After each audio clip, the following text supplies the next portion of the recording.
Hello friends, എല്ലാവർക്കും ഷീബുക്കിലേക്ക് സ്വാഗതം. ഇന്ന് ഞാൻ വന്നിട്ടുള്ളത് നമുക്ക് ചപ്പാത്തിയൊക്കെ കഴിച്ച് മടുക്കുന്ന സമയത്ത് നമുക്ക് വെറൈറ്റി ആയിട്ട് ഉണ്ടാക്കിയെടുക്കാൻ പറ്റുന്ന, എന്നാൽ ചപ്പാത്തിനേക്കാളും സോഫ്റ്റ് ആയിട്ടും ഈസി ആയിട്ടും റെഡിയാക്കി എടുക്കാൻ പറ്റുന്ന അടിപൊളിയായിട്ടുള്ള ഒരു പലഹാരത്തിൻ്റെ റെസിപ്പി ആയിട്ടാണ്. പൊറോട്ട പോലെ കുറച്ച് ലെയറുകളൊക്കെ ഉള്ള അടിപൊളിയായിട്ടുള്ള ഒരു പലഹാരമാണ് കേട്ടോ. നല്ല സോഫ്റ്റാണ്, നമുക്ക് ഏത് കറിയുടെ കൂടെ കഴിക്കാനും അടിപൊളി ടേസ്റ്റാണ് കേട്ടോ. അപ്പോൾ നമുക്കിതെങ്ങനെയാണ് ഉണ്ടാക്കുന്നതെന്ന് നോക്കാം.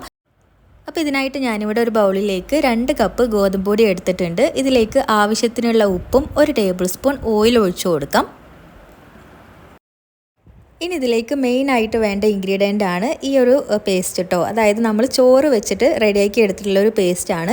1 കപ്പ് ചോറിലേക്ക് കുറച്ച് വെള്ളം ഒഴിച്ചിട്ട് ഇതുപോലെ തരിയില്ലാതെ അരച്ചെടുത്തതാണ് കേട്ടോ ഈ ഒരു പേസ്റ്റ്. അപ്പോൾ നമ്മൾ വെള്ളം ചേർക്കുന്നില്ല. ചോറ് വെച്ചിട്ടുള്ള ഈ ഒരു പേസ്റ്റ് ഈ ഒരു പൊടിയിലേക്ക് ആവശ്യത്തിന് ചേർത്തിട്ടാണ് കുഴച്ചെടുക്കുന്നത്. അപ്പോൾ അതിൻ്റെ ഒരു നനവിലാണ് കേട്ടോ നമ്മളിത് കുഴച്ചെടുക്കേണ്ടത്. അപ്പോൾ കൈ വെച്ചിട്ട് നല്ല സോഫ്റ്റ് ആക്കിയിട്ട് കുഴച്ചെടുക്കാം. ഇനി റെസ്റ്റ് ചെയ്യാൻ സമയമുണ്ടെങ്കിൽ ഒരു 10 മിനിറ്റ് നമുക്കിത് റെസ്റ്റ് ചെയ്യാനായിട്ട് മാറ്റി വെക്കാം. അല്ലെങ്കിൽ അപ്പോൾ തന്നെ നമുക്കിതുപോലെ 2 വലിയ ബോൾസാക്കി മാറ്റാം കേട്ടോ. ഈക്വൽ ആയിട്ടുള്ള 2 വലിയ ബോൾസ്.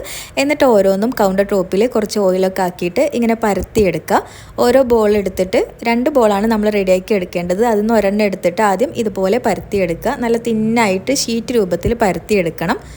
അതിൻ്റെ മുകളിലായിട്ട് കുറച്ച് മൈദയും കുറച്ച് ഓയിലും മിക്സ് ചെയ്തിട്ടുള്ളൊരു പേസ്റ്റാണ്. അത് ഇതുപോലെ അപ്ലൈ ചെയ്തിട്ട് ഇങ്ങനെ റോൾ ചെയ്തെടുക്കുകയാണ് ചെയ്യുന്നത്.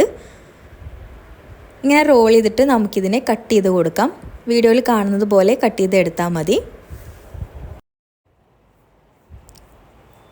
ഇനി കട്ട് ചെയ്തിട്ടുള്ള ഓരോ പീസ് എടുത്തിട്ട് കൈകൊണ്ട് ആദ്യം ഒന്ന് പ്രസ് ചെയ്തിട്ട് പിന്നെ ഇതുപോലെ ഒന്ന് കനം കുറച്ച് പരത്തിയെടുക്കാം കേട്ടോ. അപ്പോൾ ഇത്രയേ ഉള്ളൂ. ഇങ്ങനെയാണ് ഓരോന്നും ചെയ്യേണ്ടത്. ഇനി നമ്മൾ സാധാരണ ചപ്പാത്തിയും പൊറോട്ടയൊക്കെ ചുട്ടെടുക്കുന്നത് പോലെ പാൻ നന്നായിട്ട് ചൂടാക്കിയിട്ട് തിരിച്ചും മറിച്ചൊക്കെ ഇട്ടിട്ട് ഇതിനെ കുക്ക് ചെയ്തെടുക്കുക കേട്ടോ. അപ്പോൾ ചപ്പാത്തി കഴിക്കുന്നതിനേക്കാളും അതുപോലെ പൊറോട്ട കഴിക്കുന്നതിനേക്കാളും ഒക്കെ നല്ല സോഫ്റ്റ് ആയിട്ടുള്ള ഒരു പലഹാരമാണ് കേട്ടോ.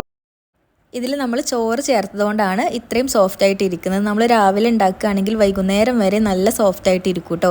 അപ്പോൾ എപ്പോഴും ഒരുപോലത്തെ പലഹാരങ്ങളൊക്കെ ട്രൈ ചെയ്ത് മടുക്കുന്ന സമയത്ത് ഇതുപോലെ ഒന്ന് ട്രൈ ചെയ്ത് നോക്കുക കേട്ടോ. ഏത് കറിയുടെ കൂടെയും അടിപൊളി കോമ്പിനേഷനാണ്. ട്രൈ ചെയ്തിട്ട് ഫീഡ്ബാക്കൊക്കെ അറിയിക്കുക. അടുത്ത റെസിപ്പി ആയിട്ട് വരാം. അതുവരേക്കും താങ്ക്